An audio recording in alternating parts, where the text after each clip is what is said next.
But in the meantime, this is a story that caught my eye headlines like this. Right down your alley. Catch my eye. Dr. Mark Shylansky, Chief of Pediatric Cardiology, Mattel Children's Hospital at the University of California in Los Angeles, is on the Super Celebrity Hotline. It says here, doctor, and I just want to make sure that I got this right because I happen to agree with you, if this is in fact right, that shaking one's hand, someone else's hand, could be just as bad for you as smoking. What does that mean? Well, hi. First of all, thanks for having me. It means that what I think a lot of us know, and that is that we can transmit disease simply with a handshake. But when you say smoking, the idea, I mean, you think people who smoke have I don't know that ends well for anybody, right? I mean, smoking over time, it gets you at some point, one way or the other. Right. I mean, very few people come out of that without having some sort of a related problem. Right. Is that accurate to say? Sure. Okay. Sure.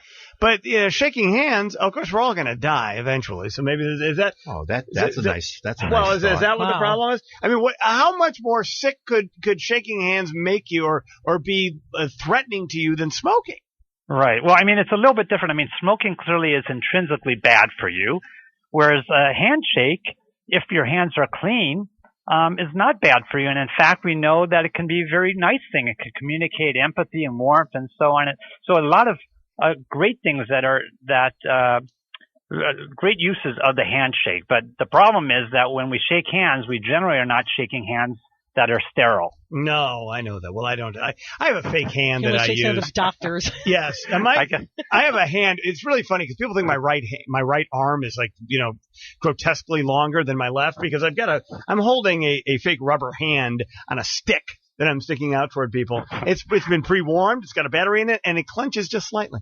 But see, here's I guess the thing is that and I have a friend who's a doctor who. Also a pediatrician, interestingly enough. It's interesting, doctor, that this is a sort of running in the pediatric community that he will not shake hands. I mean, he does it where he holds his hands up like he's a surgeon and he's a radiologist. I mean, all day long he's hitting a button, right? He's typing on a computer screen. That's what he does. So it's not like he's, and so he does that thing. Well, no, I can't.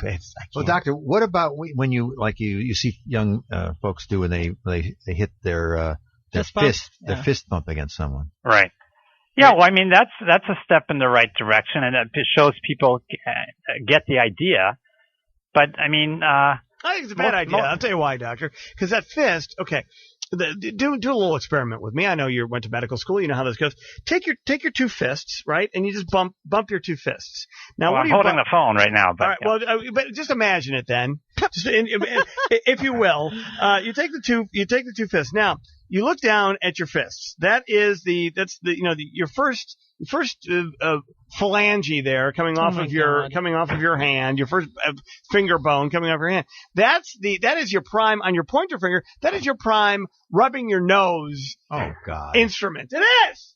It just seems to me like, and with the hand, the actual, when you do a handshake, that's the internal part of your hand. I know you're grabbing there's a lot of surface area there that touches other things, but still, I think it's just as bad.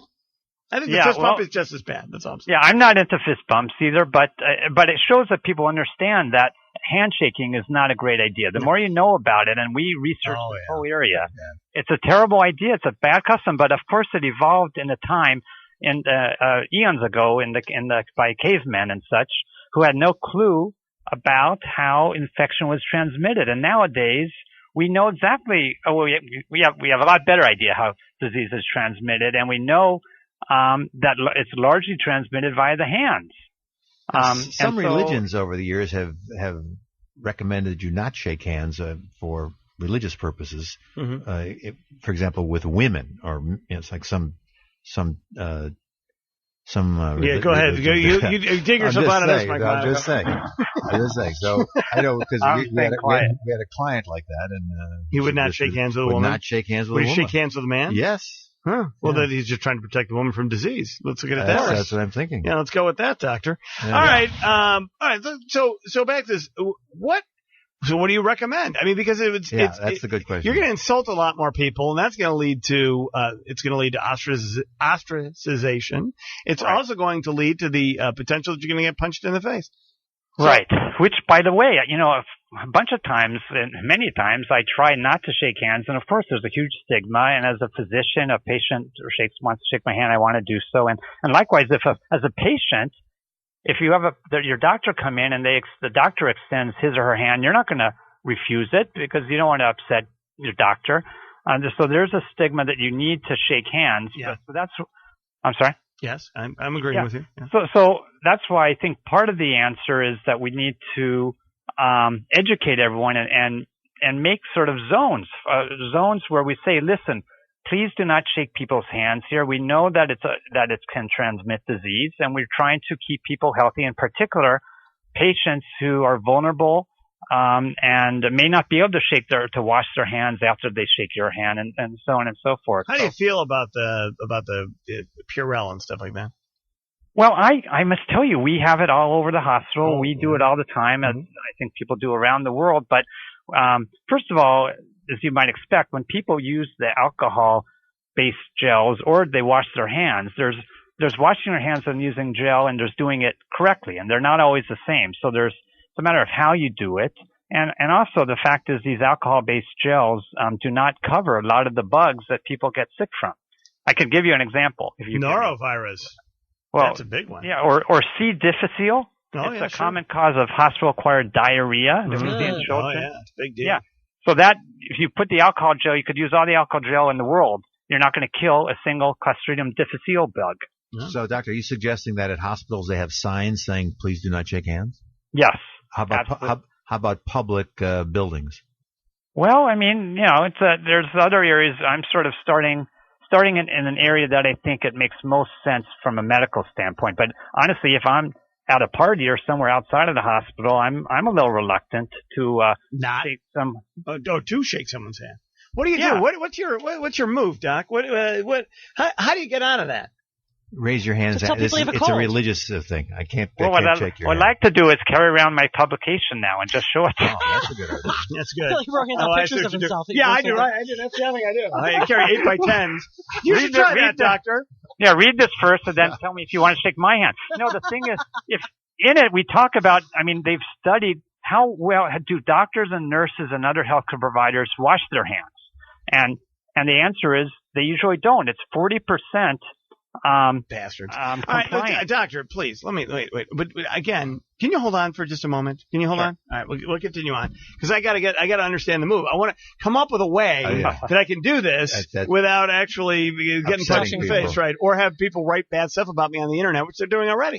Dr. Mark Shylansky is with us, Chief of Pediatric Cardiology at Mattel Children's Hospital, UCLA, and says, isn't that great to have a children's hospital named after a toy company?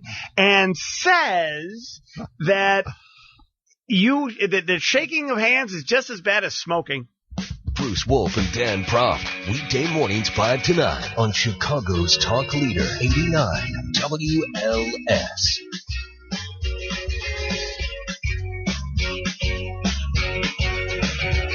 All right, we're talking to my new hero, Dr. Mark Shylansky from UCLA Medical School, from the hospitals at UCLA, the Mattel Children's Hospital specifically.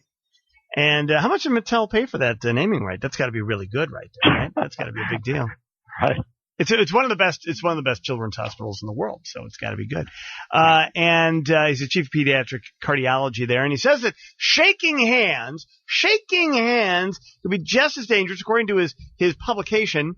The shaking hands could be just as dangerous as smoking to people, and so we've already explained all the science about that, and we all know that shaking hands, you can track diseases and from that, and that's bad, but.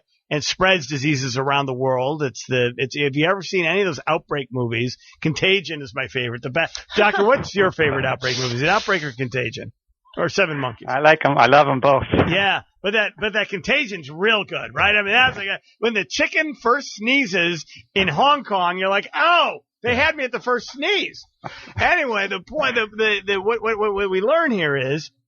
And the doctor has a way of getting out of shaking people's hands. Yeah, how? And now what is the right way to do this? Because when people come up to you and they want to shake hands, how do you do this without making them mad?